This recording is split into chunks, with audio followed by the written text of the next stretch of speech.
Welcome to this all-important session on AI and marketing. What are the new frontiers, what has been achieved, and what are the opportunities in front of us? While when we thought we'll do this session, it didn't feel like that the room would be so sparsely filled uh, as it is right now. So in case you guys want to come together uh, and have that kind of seating, that's also good. आएंगे आएंगे उम्मीद रखो Okay.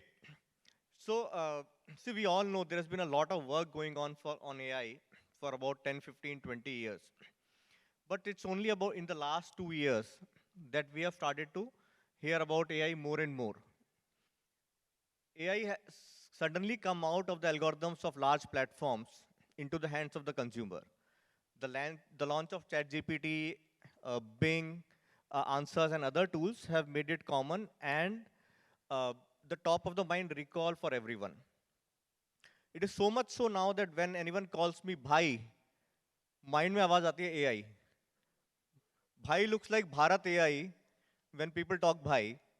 That is the level of engagement that AI has in everyone's mind right now. And AI, as we know, can solve for multiple things for the business. It can help increase revenue, reduce costs, and increase productivity. But what all can it do in the world of marketing? We'll talk to the all accomplished Vivek Bhargava today to find that out. So, Vivek, first question to you. You have been a founder of Communicate 2 and then a chief exec at Dan Performance Group, and then your own new startup in between, and earlier a table tennis player, and now the owner of a table tennis team as well, and current champions. and current champion. So, which is the Vivek that you like the most, and which Vivek is representing us here? So, I wrote a book on happiness. It's called Happiness is a Muscle. And I believe that, it's like how you build muscle with nutrition and exercise. You have to work on happiness to increase it. So I feel the different facets of my life together bring me the happiness. If I had just one facet, I think my happiness would be limited. So I feel that the more and more random things you learn, then more and more you are in the growth zone rather than a sort of comfort zone. So I'll give you a story how this company started. Right? So I was in Dentsu, I sold my company to Dentsu. So I wrote a line in my book said that happiness comes in the growth phase. Next morning I quit Dentsu because I felt that I was stagnating in Dentsu, right? So like even today, right, 9th of March, I'm doing an opening act for stand-up comedy for Aditi Mittal in Bay Club, which is 5 minutes from here. So the thing is, stand-up comedy scares the shit out of me. So the fact of the matter is, how do you do things that scare you, that ensures you're in the growth zone? And I think starting consumer.ai was exactly the reason that I never built a product company, I never built a global company, not a SaaS company, understanding how you invest a lot of money before you build the product. All that were things that I was learning in the process. And that was the most exciting part about sort of starting a new company. But once you sell your company, or at least basic necessities in life are fulfilled after your first sale. Wonderful, wonderful. So with that, you know, your different avatars, and likewise, AI is playing different avatars in our life, right? Especially when it comes to marketing, from the collection of data to sorting, meta tagging, making sense of the data, leveraging the data for content, for creatives, for campaigns, that generates data back again. It's a 360 degree, right? What are some of the use cases as per you on this foundational layer of data plus AI that can be done in the field of marketing? So I think everybody takes a different call. So, knowledge management में बोलते हैं कि, capturing knowledge at the point of creation is the way to manage knowledge. So same way, I think AI has sort of removed the need for tagging data. So I'll give you an example. So let's take consumer.ai, right? There are about 1.2 million interests on Meta.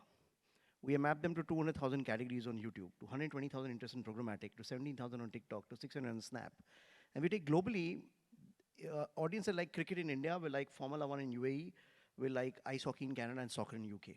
So you map this globally, what happens is all you need is a name and email address or name and phone number, and I can give you 100 different psychographics of the person, which is in a way tagged, right?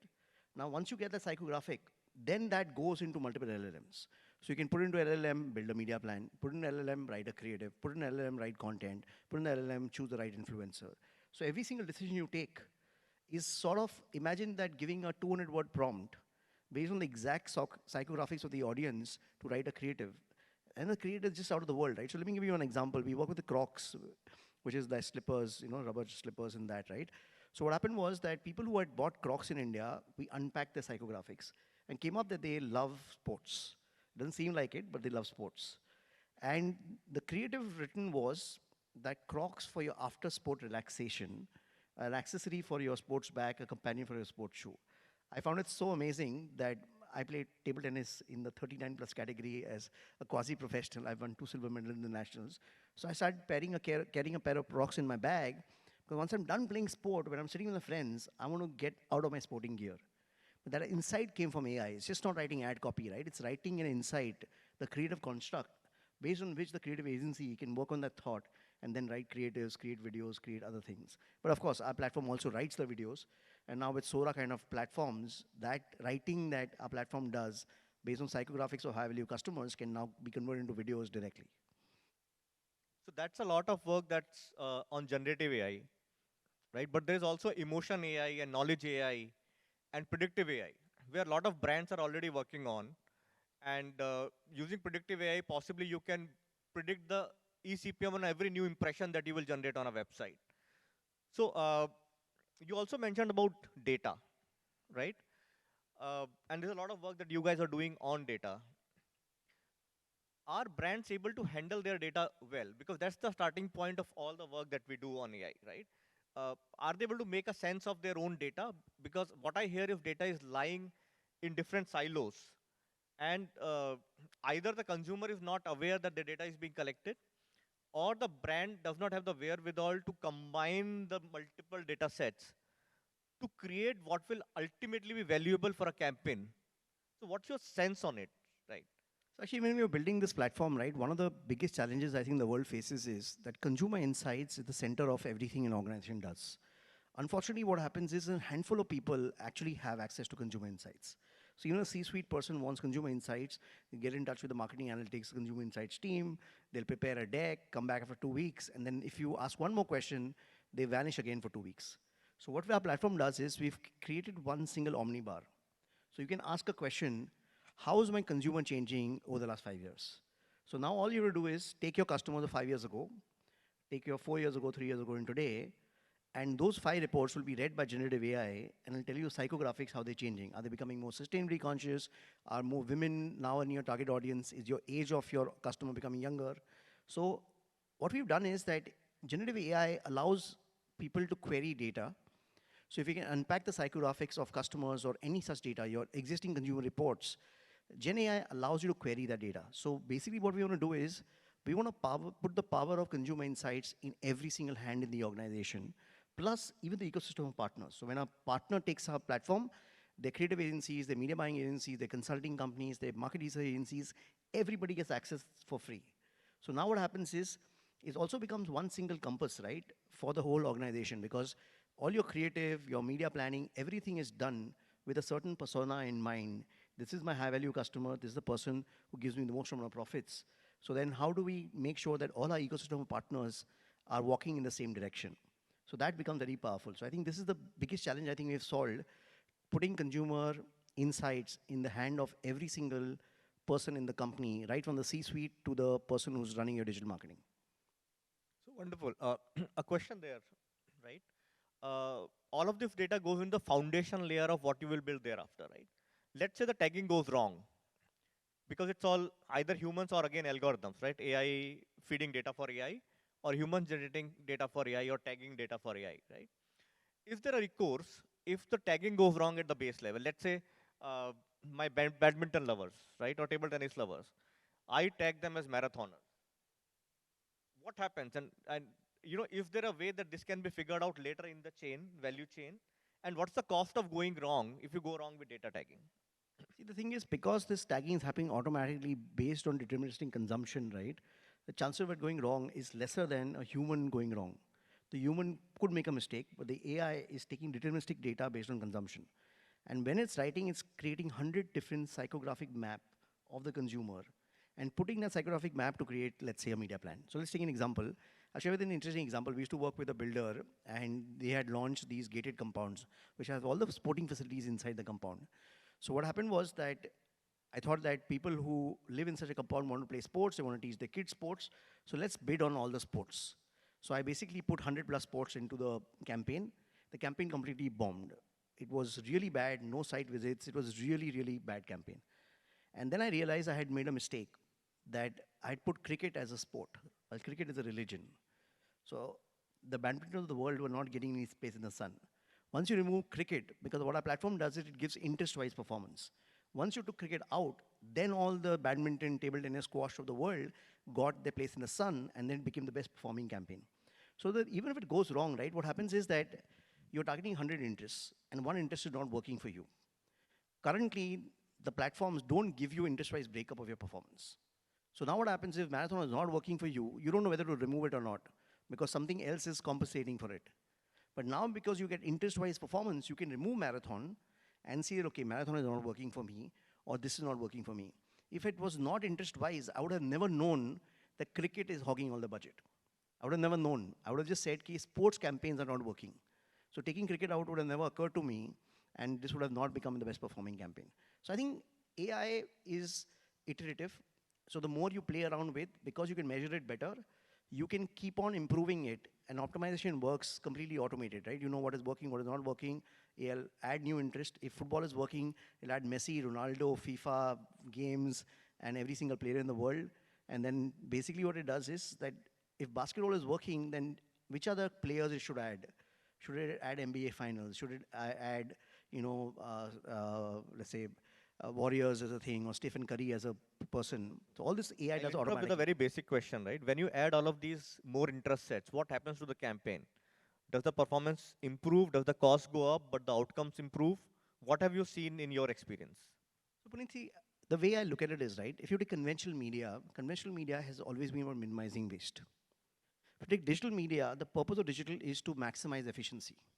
So what happens is when you take a TG, you want to first target the closest to that TG.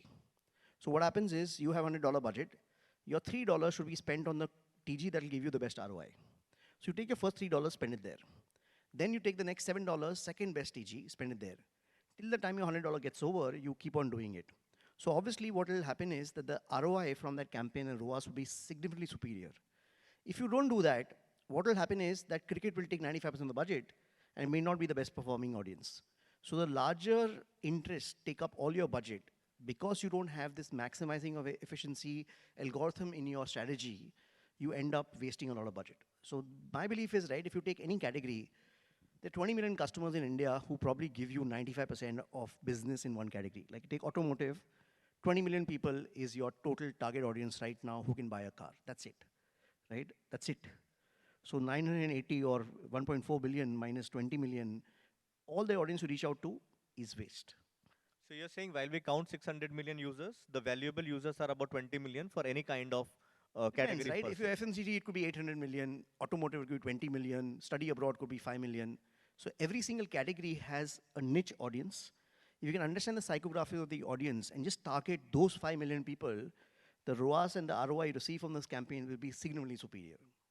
Got it. Let's move to some examples, right? If we see the last 1 year where AI is becoming more and more commonplace, are there some success stories that you have seen, like a great example of use of AI in marketing, and would you want to talk about it?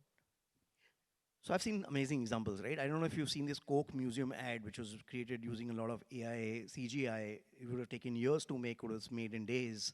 That was phenomenal. Dark Fantasy did this thing with Shah Rukh Khan, where you could insert yourself as an actor, and it was personalized for each person. So you are like now in a Dark Fantasy ad with Shah Rukh Khan, right? I think that was a great campaign.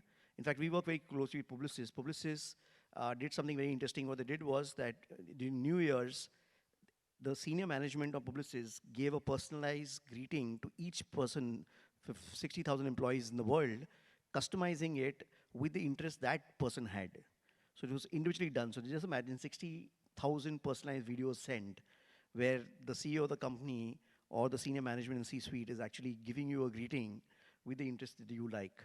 So I think what it does is, right, AI allows mass personalization. It allows you to create amazing efficiencies. So like even creative, right? Like let's say we work with Ferns and Petals out here. People search for gift for wife in Bombay and search for anniversary gift in Bangalore. So even the nuance of what keyword you bid for, what ad copy you write, what landing page you have, and what you communicate has to be radically different from just two cities which are similar to each other comparatively. It's not Chennai and Bombay, right? It's Chennai and Bangalore are slightly similar, but still there is a very different way the people search for things in each city. So AI allows you to do this, right? So let's say 50 years ago, people would write handwritten cards personalized by hotels for high value guests, right? And then it became easy. So then people just ignored it. The first time I got a calendar where the cloud had my name written on it, I was like, wow, yaar, ye to mera personalized calendar hai. The fifth calendar went in the dustbin, right? Because once a personalization goes out of scale, then it doesn't make sense anymore. But let's just talk of you use this word mass personalization, mass customization, right? With artificial intelligence, we have the ability to do one-on-one, one for each, right? And also the insights that AI is able to draw, sometimes humans may not be able to even draw. So where does the boundary for personalization end and manipulation start, for example, or stalking start? Uh, Remember that 2012 thing when Target, the retailer in the US, started to send coupons to a teenage girl about baby products in email because her browsing behavior revealed that she was pregnant. Now, where is the ethics of all of this, right? And where does it become too much personalized to be not done, really? So, Bring the way I look at it is right that whenever it's any industry new, a new industry starts, right, it fascinates human beings. So if you've seen Minority Report, the movie where the person is walking and the person talks to you and tells you that you are this and you can this and you can create report and whatever XYZ, right? Mass personalization when you're walking on the street. So outdoor is changing for you. But you know what? Nobody was stopping and looking at it, right? Everybody was moving on. So what happens is if you take 50 years ago, if a man was flying, he would be treated as God. Or 500 years ago, he would be actually be worshipped. But now today with drones, you can actually fly and nobody cares too much, right? So what happens is that as more and more personalization happens, today we ignore remarketing ads on media very easily, right? We know that मैंने ये देखा था तो मेरे को वापस दिखा रहा है, right? It doesn't fascinate us Because anymore. sometimes it becomes scary, right? I'm talking to someone in my house, and suddenly I'm not sure if the devices that I'm using are eavesdropping on me. And suddenly, when I go to a website, I see about ad about a Turkey visit that I was discussing. Right? It becomes creepy at times. Right? So where do we stop finally? With marketing and I AI. think first thing what the platform have done, which is great, is right. If you take all the things that we do is GDPR CCP compliant. So what has happened is nothing we do is on a personalized basis. In fact, today activation or advertising one to one is just not possible. You can only do it on a segment or a cohort basis. So I can't personalize something for Puneet, but if he's browsing somewhere, I'll say, okay, these are 10,000 people who are similar to Puneet. They have similar psychographics.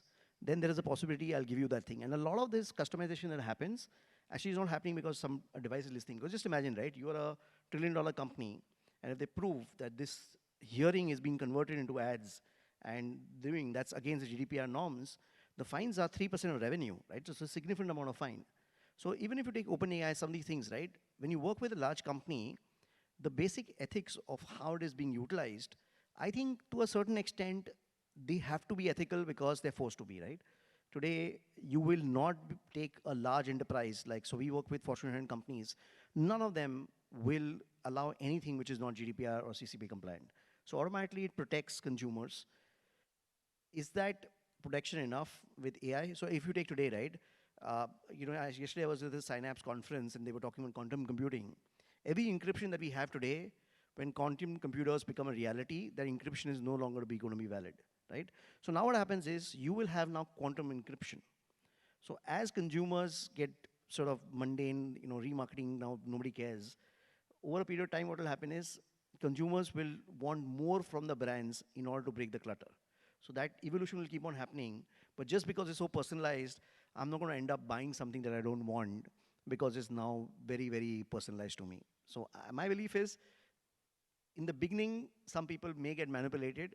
After a few weeks, few months, it'll just be mundane, right? It'll be like, okay, नया ad format है, क्या फर्क पड़ता है? Okay. So क्या फर्क पड़ता है, सिर्फ चलते हैं कि क्या गलत फर्क पड़ सकता है, right? So should we talk about some campaigns that have bombed because of AI, or areas where AI has not worked at all?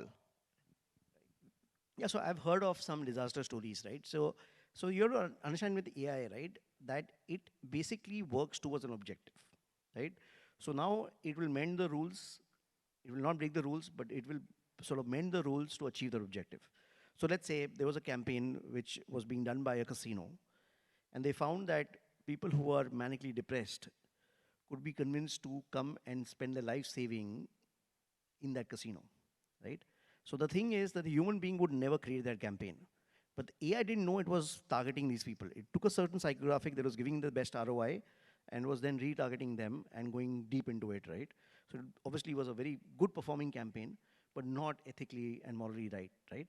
So what will happen is human beings will have to put guardrails, right? At the end of the day, we do put guardrails.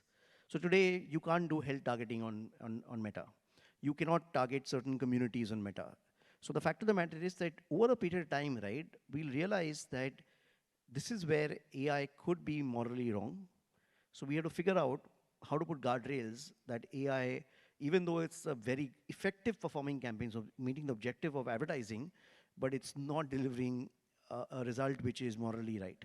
So I think the human beings will have to create guardrails uh, so that hopefully the AI operates within those guardrails. So question: how would humans create those guardrails and bring observability into the system?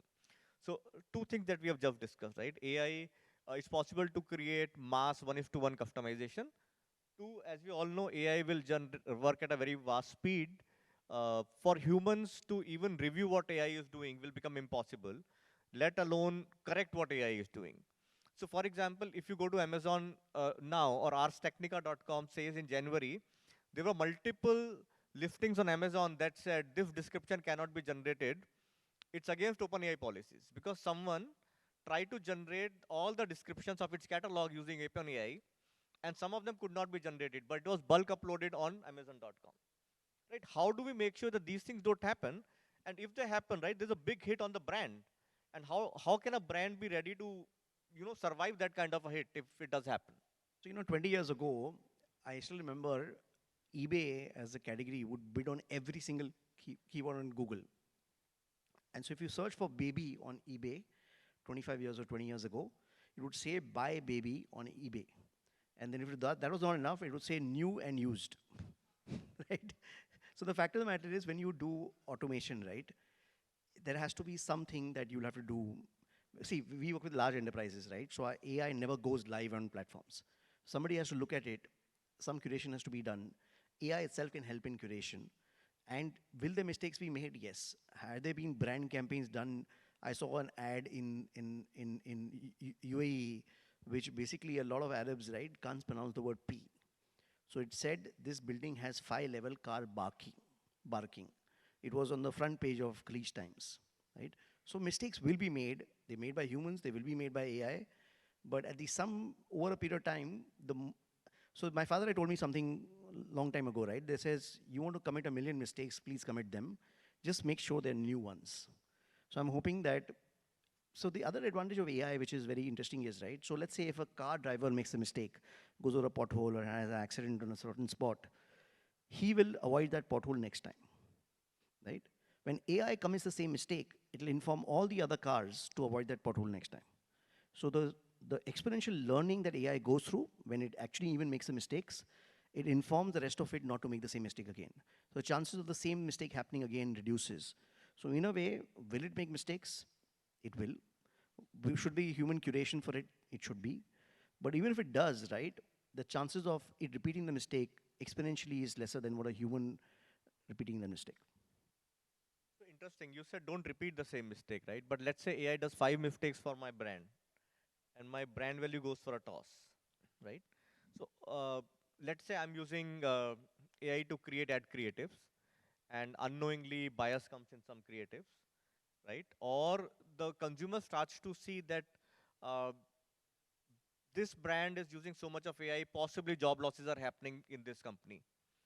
So what is the impact of all of this on on the brand that's using AI, right? So from not using AI to too much of AI, and then the pitfalls of AI and the impact of on the brand because of all of these things, right? So, the best chess players in the world, Puneet, are something they call centaurs.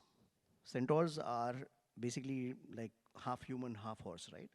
So, the team is made up of human beings and AI.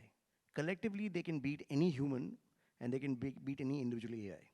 So, what is going to happen is, right, it is not the AI that is making the mistake, it's a team of humans and AI collectively making a mistake. That team will make less mistakes what a human does or an AI does. I don't think AI has reached a stage where you're going to say, okay, AI write, add, copy, make an ad and put it live on television or on the internet without any human looking at it. And I think bias, the challenge is, right, I think humans have significantly higher bias than most AI does. AI will work towards an objective. It may make mistakes which are morally wrong, but it doesn't know better. But the thing is, human beings will have to do curation, right? So like our platforms are used by creative agency to do more effective creatives for their brands they work with. It's used by content creation agencies the same way, media planning agencies the same way. Nobody says that, okay, let the AI do the creative and let it go live on the internet. But I'm just telling you that my view is that an AI Sorry to human. interrupt, but in some cases it will, right? So if you're using dynamic creative optimization, right? It's the AI that's creating millions of creatives for you to say, let's just say if it's raining outside, then ad can say pakode khate hain, right? You won't have a human in your team to go and review what AI is doing in that campaign. Yeah, so what it's doing is, right, it's taking one creative, it's taking two words that are going to get replaced, right? So let's say a flight got cancelled, offer them a hotel. So the flight, actually it's not even AI, it's like machine learning, right? So what it's doing is, it's saying flight cancel hoti hai, usko hotel do next to the airport, right? So now what will happen is, it'll replace Dallas with Detroit, it'll replace, Marriott with Hilton, but it's only replacing those two things. So it's not taking a new creative that, okay, let's position our brand in such a manner and let's do brand advertising using AI as yet. So I think, so all I'm saying is human beings will make mistakes, AI will make mistakes, but like how chess is best played by a team of humans and AI, same way the best creatives will be generated by a team that is human and AI. Got it. Let's also talk about accountability for AI algorithms, right? Today, AI is being used to credit profile a user, to issue or deny an insurance, and maybe tomorrow give admission to a school kid, right? If AI goes wrong, who takes the responsibility? Is the AI responsible, or the company that's leveraging the AI that's responsible, or the company that created the foundation model that's responsible? Right? Where does responsibility lie in all of these? And what can the regulator or anyone who's just trying to solve this scenario come up with as a possible solution? So again, Puneet, as I said, right? So like 50 years ago, when you when you took insurance, right? There was no blood test, there was no, basically ECG, etc. done, right? You would get insurance. Today, you have to give a blood test. You have to, if you cross a certain age, then they do a lot of testing. Pre-existing diseases are taken off. So what will happen is that today, I'm paying an average a lower price because I have a healthy lifestyle. If I don't smoke, I don't drink, I get up at and exercise every day, which I don't. But if I do, then I should get a cheaper insurance than most other people. So the fact of the matter is, AI has an objective. It's a business objective, right? So fact of the matter is, the business objective is to make insurance cheaper for people who are healthy and make it more expensive people who have unhealthy lifestyle. Then that objective will achieve. Now, unfortunately, you can say that, listen, yeah, I'm a smoker and this guy is not a smoker, but we should have the same insurance cost, right? I'm being discriminated, right? Yes, you are. Because the thing is, the insurance company has to survive. For reinsurance, they have to have the ability to make a profitable business. So AI will improve business goals. Now, you as a human have to decide that, listen, I want to not discriminate anybody. But the fact of the matter is, all businesses do, right? You think human beings don't have a bias? You think school admission, which is done by human beings, don't show bias, right? If But you want to get to in that Harvard case, today, if you are from a big family and you're worth billions of dollars, chances of you getting into Harvard increases substantially. That's the reason they have a 10, $20 billion endowment, when right? humans are biased, then humans are held responsible. in this case, that's the question, right? If AI has bias, who's responsible? So see, basically what happens is, right, if a forklift kills the man, right, are you going to make forklift the responsible or the man the responsible? So fact of the matter is that if somebody is writing the algorithm, working it, curating it. So the fact of the matter is that person will be responsible at some level. Responsibility. So the problem is, right. Let's say if a, God forbid, a drunk man kills a child, right? We will blame the drunk man. When an AI kills, hopefully not somebody, we make the whole humanity responsible, like the whole AI responsible, right? So अभी एक जने ने गलती करी, बच्चे को मार दिया. We don't say humanity has killed people, this child, right? We say the human killed the child. So I'm sure there is an organization behind it, there is a person behind it, there's an algorithm behind it, and that team or that company or that AI or that LLM will have to take responsibility. So, interestingly, an expert in the US calls AI as weapons of math destruction, not mass destruction, I think you know what. Don't math you think so? You're destruction. going too deep into the negative effects of AI. Hopefully there are some positive effects of AI also, right? So, It's like this is like the we will sixth question on the negative from on the, we will come to the positive as a next question. But so, as weapons of math destruction, the US government is also working on an algorithmic accountability act, which just means that if you're using algorithms to decide, the accountability lies with the company that's created that algorithm. So I can't just use AI and deny insurance to someone and say it was decided by AI and I'm not even aware of what was used inside. Right? So if I'm using that algorithm, I am responsible. But to come back to your question, let's talk about the good things, right? If you're doing a crystal ball gazing, 5 years down the line, what do you see happening AI plus marketing? What's the big game really? Right? What we are talking right now is what's been done or what we can see being done around the corner, right? But what's the big game? so I think basically if you look at it, right, there is exponential technologies. Exponential technologies are the ones that are doubling, right? So if you fold a paper, like 10 times it goes to a certain height, you fold it 180 times, it reaches the end of the universe, right? So the hundreds and the hundreds of billions of light years away.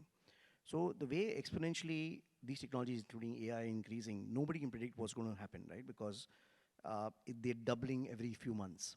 But if I look at it, right, the way I look at it is that, let's say Tom and Jerry was made, 30, 40 years ago.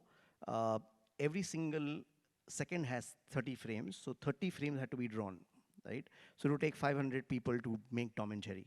Today, one person sitting on a computer can actually create Tom and Jerry, right? But we don't create Tom and Jerry anymore. We create Shrek. Shrek still requires 500 people. So what's going to do is AI is going to exponentially increase our ability to do things, but we will not be doing the same things that we do today. So like imagine, right, it's a virtual reality movie where you're inside the movie. Now the storyline is not decided, right? So there are two doors, or the red pill and the blue pill. You can take either of the pills and the story will line will change. You meet some person, there is a movie called Sliding Doors, where you get into the train or you don't get in the train and the whole movie changes, right?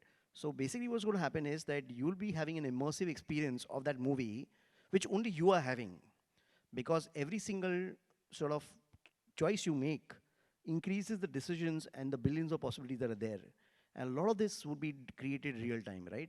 The worlds will be created real time, the character will be created real time, the conversation he has with you will be based on the psychographics you have, which will be very different than the conversation he'll be having with somebody else. So what's going to happen is that real time ability of somebody creating worlds for you or entertainment for you or advertising for you at that scale of personalization is going to happen, right? Because the way I look at it, but most industries disrupted earlier one industry, right? So let's say if you take steam engines, like disrupted transportation. But if you take today, autonomous cars are going to disrupt real estate, which is not directly related, but one third of the cities are parking spaces. And once your car can do everything and self-drive, you can entertain yourself, you can work, you can do everything, then you don't mind living an hour away from downtown. So now what will happen is the city prices will go down. You will have one third more space available in the cities. And now driverless cars disrupting real estate is a very indirect relation. Drones are going to disrupt ports because drones can now pick up the container and directly take it to the truck. You don't need to have a port. So now ports will get disrupted by drones. Same way, AI is a technology that is going to disrupt thousands of industries. But the way to look at it is, can we use AI in whatever the things we do to improve the business goals that we want to achieve, right? So I think this is going to impact every single industry. It's like saying like, which industry has electricity impacted, right? I don't think there is a single industry left in the world where electricity has not impacted that industry. I'm not even talking about computers. Let's just take electricity as an example, right? What is it a differentiating factor anymore? No. Everybody has access to it. So in some ways, everybody will have access to AI. The human beings who learn how to use it more effectively than the others are the ones who will have a competitive advantage over the ones who don't. Got it. I think that was multiple thoughts in one, right? So practically, if I try to say what I heard from you, one is that there's no immediate impact because high value opportunities will get created, right? As you said on Shrek and Tom and Jerry, for example, right? Second, if I also understood well, you're saying especially for jobs, there is the the people who take those opportunities in terms of upskilling and all are not going to be impacted, right? That's a derived conclusion that I had from what you said, right? Uh, if we have to specifically take this question head on, right? In every forum, people talk about AI and job losses, right? If we were to put this as a last point of discussion today, right? How can AI be used to create jobs and create more jobs in the medium run? So, so I wrote an article recently in the brand equity, and it was about the abundance mindset, right? So, if you take right, most developed countries, especially US, they have a very abundant mindset. Our platform is licensed $50,000 a month. The question they ask us is, how can this platform help us make more money? We charge $10,000 a month in India. You know what the question I'm asked? How can this platform help me save money? Just imagine, it's the same platform. The philosophy is to make money versus the philosophy is to save money. In the AI world, right, everything is going to become abundant. Technology is going to be abundant, energy is going to be abundant, access to AI will be abundant. So unless if we develop that abundance mindset, then how can we use AI to basically make more money? That will require more people, that will require more technology, that will require everything more. But if our focus remains, if you take every single digital transformation in most parts of large companies, digital transformation is about saving money. None of them talk about making money. So the fact of the matter is, it's so ingrained because we've come from this scarcity mindset. If we don't change that mindset at the C-suite level of companies in any country, especially in India, we will miss out the AI world because it is going to be an abundant world, right? When I meet a VC and he says, "मेरे एक दोस्त को introduce करा दो," I have no fear of introducing him. because उसको भी वैसा मिलेगा, मेरे को भी वैसा मिलेगा, right? But the fact of the matter is, we come from this thing that, oh, if I give it to somebody else and I will not get it, he'll get it. In the abundant world, I think we have to look at it is that how can I use AI to make more money? If I find new and new things to do, I'll have to employ more people. So in a way, entrepreneurship is going to get a huge benefit. But if I continue doing what I'm doing today, right, and just try to save money, instead of having 10 people, I'll now take one person and just do the same thing that I was doing for my client today, then I will not have any clients. But if I say, okay, I have 10 people, I was doing one thing for a client earlier, now I'm going to do 10 things for the client. I'm going to do 10x of what I was doing today. So now 10 people or one person will give me 10x, so 10 people give me 100x. If that is the philosophy we take, then I have a feeling that we will remain relevant, we will deliver better value to our clients, we'll have and hire more people, and basically remain competitive and make more money. But I think that mindset has to change, Puneet. I think that's a great point to end this discussion. The abundance mindset, uh, which brings me back to where we started this discussion, really. So three things that you could do with AI: reduce costs, increase productivity, and improve revenue. As long as our focus areas are going to be cost and productivity, till that time we're in the realm of job losses. But the moment you think, how can I use AI to create new opportunities, create new products, create a better way to market, that is when AI will help grow the revenues and also grow opportunities for all of us. I had a great conversation, Vivek. Thanks for joining Puneet, me.